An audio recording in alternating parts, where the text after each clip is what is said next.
What's up, everybody? Happy Friday. Hope all you're having a great day so far. First of all, let me just tell y'all this. I am still sleepy. I probably didn't go to sleep this morning until like 4 o'clock in the morning. Cause you know what? I was up late last night. I watched the new Halloween Kills movie. I watched it late last night on Peacock. Thank God I got that subscription service. So that way I ain't gotta waste my money at the movies. I'm just saying. I could just chill, relax, and watch it. It was a damn good movie. I ain't gonna tell y'all what happened. Y'all gotta go ahead and watch it.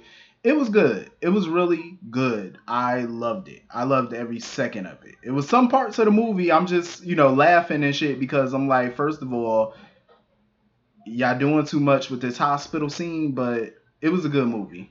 Definitely. If I had to rate the movie, I would give it an 8.5 out of 10. For me, I would give it that. I think it was good. It's worth the watch. I'm definitely probably gonna watch it again tonight. It was that good. Um. Anyway, getting into this episode of GH. Lord have mercy. Spencer just don't learn. Like this boy is a Cassadine through and through. But sometimes, that song. You just gotta know when to hold them, know when to fold them, kind of thing. He should have folded at this point. When Ava made him that offer, he should have folded. I think that he missed an opportunity. Because you got to look at it like this. Remember, I think it was 6 years ago when Helena was in jail with Fluke, aka Luke. The only way Nicholas was going to get Helena out of jail is if she wrote down everything she did to Luke and to Drew. The conditioning, all that stuff. That's the only way Nicholas was going to get her out. That was the terms of her deal. She took it. She took the deal. You know what I'm saying? And Helena's as strong as an ox. Like, she don't usually give up info. But she knew they had her dead to rights. So she, in order to get free, she had to give them what they wanted. Nicholas reluctantly got her out. But I feel like Spencer needs to take a page out of his great-grandmother's book and take a deal. Because he was sitting there telling Esme that Ava offered him a bad deal.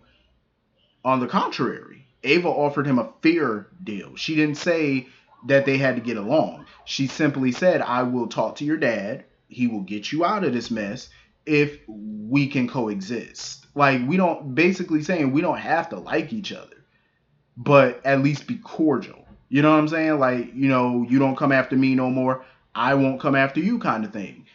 Cease fire, basically. He didn't want to take the deal. I said, you got to be the dumbest Spencer.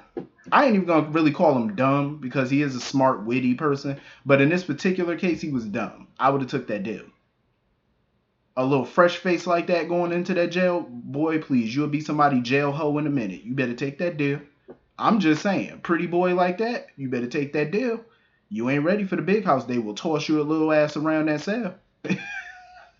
I'm just saying, Big Jeffrey will get a hold of you. You better take that deal, bro. I would have jumped all over that deal. I would have been kissing her hand and calling her mama. I'm just saying, you ain't about to have me up in nobody's jail. Crazy. Especially Spencer, a kid like him that lived that pampered life, and you really want to trade that in for orange jumpsuit? Really?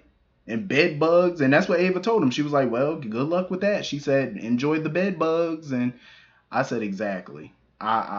That little rough ass cot that they be having you sleep on in jail? Absolutely not. And them things ain't even clean. Hell no, I would have been kissing her toes, begging her to get me up out of here, because ain't no way in the hell. No, absolutely not. Rats running all around. Spencer he tougher than I thought he was, though, for him not to take that deal, knowing that he was going to be spending the night in that place. He tough. I'll give it to him. Stubborn and stupid, but tough. It's like, yeah, I wouldn't have took that. I would have took that deal. Because he was sitting there telling Esme that he felt like Ava wanted to control him. Sir, do you see the witch that's sitting in front of you? That's who the hell is controlling you, Esme. Ava's not trying to control you. Ava's trying to call a truce. You don't talk about her, you don't come for her, she won't come for you. That's all she's doing. And it's like, you talking about control. Your girlfriend is the one that's controlling your simple butt. But I will give Spencer credit because he did have a point. when he basically pointed out how Ava's walking around scot-free after she done far worse than what he did. That is true. I give him that. That's true. Ava is walking free. This woman has murdered folks, tampered with medications. She should be doing about at least like a 30-year bid right about now, probably life. But she's walking free. She's married, living her happy life. I agree with Spencer on that. He do get a kudos to me from that because I ain't even gonna argue about that. That is that's true. What he did pales in comparison to what Ava did, but you know that's another story. But Esme pretty much told him, make Ava think she won. You go free, basically continuing this vendetta. He need to stop listening to that girl. And on this occasion, he actually didn't listen to Esme on this occasion. He didn't. He didn't listen to her. He was like, you know what? I'm just going to go to jail. He refused to take that deal. He refused to even entertain it. So anyway, moving on from that, Kevin had stopped by to talk to Nicholas and stuff, and Nicholas pretty much gave him a rundown of what the hell's been going on lately. Esme burst up in there begging Nicholas and demanding Nicholas basically to help Spencer. She put on this whole show talking about some, oh, you know, she had to help Spencer. She didn't really want to. Like, she put on this whole show. Nicholas was like, yo ass, you scared that you should have been up in there with him? Because technically, Esme should have been locked up with him. Because you're a co-conspirator. She really tried to put on a show. Like, she was sitting here trying to sell it with this little sob story. Nicholas wasn't really buying it. Kevin damn sure wasn't buying it. Because let me tell you something. Esme really thinks she could pull the wool over people's eyes. Like, really? Like, that's the funny thing. Esme really thought she could pull the wool over Kevin's eyes. I'm like, Dodo Bird. He deals with psych patients for a living. Like, he was looking at Esme like she was crazy. Because she is. She's nuts. Like, Kevin was just like, okay, yeah, you know, goodbye. So, of course, she huffed on up out of the room. I love the fact that Kevin was there at Windermere because Nicholas was so adamant that he needed to talk to Laura or I need to talk to her. I'm glad Kevin was there because he didn't really want to talk to Kevin anymore about it because he felt like Kevin just kept throwing questions back at him instead of solutions. And I love that Kevin was there because that's a good thing. You know what I'm saying? Kevin is not going to solve Nicholas's problems for him, and that's what Nicholas wants. Nicholas wants Laura to talk to because he wants Laura to tell him what to do. Kevin's not going to tell him what to do. Kevin is going to give him his options. Like, you could A, bail your son out. B, make him take responsibility, but you can stand with him at the courthouse and just have him take responsibility. That's your options. Kevin is not going to tell you what option to pick. That's on you. And even Ava came in and told him, you got to decide what you want to do moving forward with your son. Like, what do you want to do? I love that they're holding Nicholas accountable and they're not making the decisions for him because that's what he wants. No, absolutely not. I'm loving it. No, I hate that with people. I dealt with that with people in real life. They want you to tell them what to do. And I'm not that dude. Like, I'm not going to tell you what to do. I'm not even going to give you a suggestion. I'm going to give you your options. That's what I'm going to do. And you got to pick. You got to pick. I'm not going to pick for you. So what? When the shit hit the fan, you can say it's my fault? No. You're grown. You're going to pick. That's what you're going to do. And in my opinion, judging by these options, no matter what Nicholas picks, it's going to have a bad after effect to it. It's going to have a backlash to it. There's no win-win here. You know what I'm saying? Because even if he does not bail Spencer out, if he makes Spencer take accountability and he just stands with Spencer, Spencer is going to be angry with him still. Because you're making him take accountability, but you're still with Ava though. So either way, Spencer's going to be angry. Then if you bail him out, he's not taking responsibility. He's getting off scot-free again. And he's still going to come for Ava. He's still going to hold anger towards her. He's still going to hold resentment towards Nicholas. So either way, it's a lose-lose situation. You can't win. So you just got to pick the lesser of two evil options here. Like, what, you know, I mean, there is no lesser, but Either way, you lose.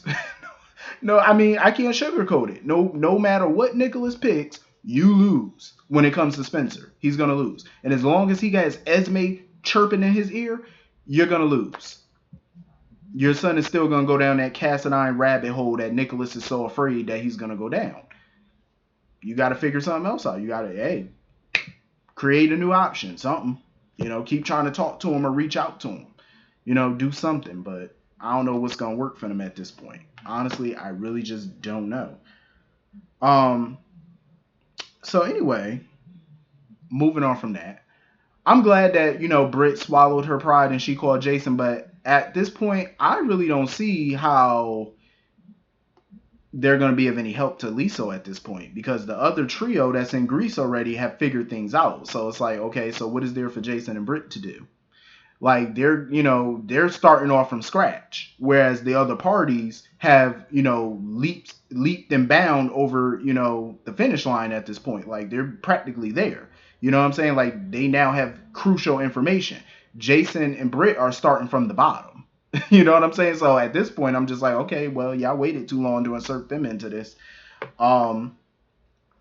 Because Jason now has to hear all what happened, and they're talking about going to St. Lucia together or whatever to get some clues or whatever. I think it's just too late. It might be. I don't know. Anna and Robert, I'm sure, could use more backup, maybe, depending. But I just feel like they got more than enough. You got Robert, you got Anna, you got Sam, you got Jason. I mean, not Jason, Dante. You got old Brett, you got Drew. Drew's a good marksman or whatever. They all know how to shoot. You know what I mean? So they all are well equipped to taking care of themselves. So I don't know if you really need Jason and Britt there. And it might take them a little second to get there anyway if they're talking about going to St. Lucia, because what information are you going to find in St. Lucia that's going to help you get to Greece? I'm just saying. Like, Sam and Dante had to go to Monte Carlo to get information. I don't think they went to St. Lucia. I think, didn't Dante and, I could be wrong. Did Dante and Sam ever go to St. Lucia? Or did they go to Monte Carlo? I think they did just go to Monte Carlo. And Monte Carlo led them to Greece. I want to say. I'm trying to remember everything. But I am glad, though, that she called Jason, to get him to figure it out. But I think at this point, you're better off just calling Anna and leaving more voice messages or just laying in wait, because I don't see how this is all going to work at this point. Speaking of Robert, Dante, and the crew, so they get there. Dante and Sam pop up at the patio or whatever at that little restaurant in Greece and whatnot after the shootout happened. And they're all trying to figure out what the hell happened and gather clues and whatnot. So they're feeling, Anna in on what happened in, Monte Carlo with Dallas and stuff like that. Robert has cracked this motherfucking case wide open. They got to interrogate the guy who had the Cassadine tattoo. They interrogated him, and he told them everything they needed to know. They now know where the compound is. They know that Victor Cassadine is alive and well, and he's behind this shit. So now they know Victor and Peter are working together. So now what they need to do is they need to formulate a plan on how to attack that compound. See, if they can call Jason or something and get him on a plane to Greece or whatever right now, then they could have a little bit more backup. But at this point, y'all already know the location. You know the players involved. Now y'all got to figure out how y'all going to swarm the compound, because it's guards all over that bitch. And I honestly feel like, speaking of Victor, I feel like he sold Valentine a bill of goods. I don't know how accurate, how true it is that he's that boy father, but I definitely felt he was lying to him. Because remember, he made it seem like he was afraid of Peter. Like, oh, Peter gonna kill us all if we don't do something, if we don't unite. But he quickly got his guards on Peter to kill Peter. Like, he intends on killing Peter because Peter been lying to him the whole time about knowing how to condition Drew. But that's the thing. I don't know why he's so surprised by it, because he even told Valentine that he knew Peter was going to betray him. So if you knew Peter was going to betray you, why you seem so damn surprised that he knew how to condition him this whole time? Like, I'm just saying, I don't know what type of game these people are playing, but I'd be ready to kill all of them. If I was on this show, listen, all y'all got to go, because I don't trust none of y'all at this point. So, of course, now Peter must beg for his little life. Cameron Matheson. I'm just gonna say this. First of all, y'all not gonna sit here and shame me with these shirtless scenes that y'all be doing with folk, because I'm like, first of all, I'm gonna move on. So now they figured out that he has been conditioned because Liso had to patch him up or whatever. So he figured that he was conditioned again. I hope this is leading somewhere, honestly, because I'm not a big fan of this mind controlling situation. Because we've already seen it. So it's like, hopefully we're not going through that fully again. Especially once Drew returns to Port Charles. But him and Liso need to figure out a way to get on up out that room. Like, they need to get out of there. Honestly. They really do. So now he knows at least that Peter is, conditioning him again because he's having the same feelings that he had when Helena was controlling him.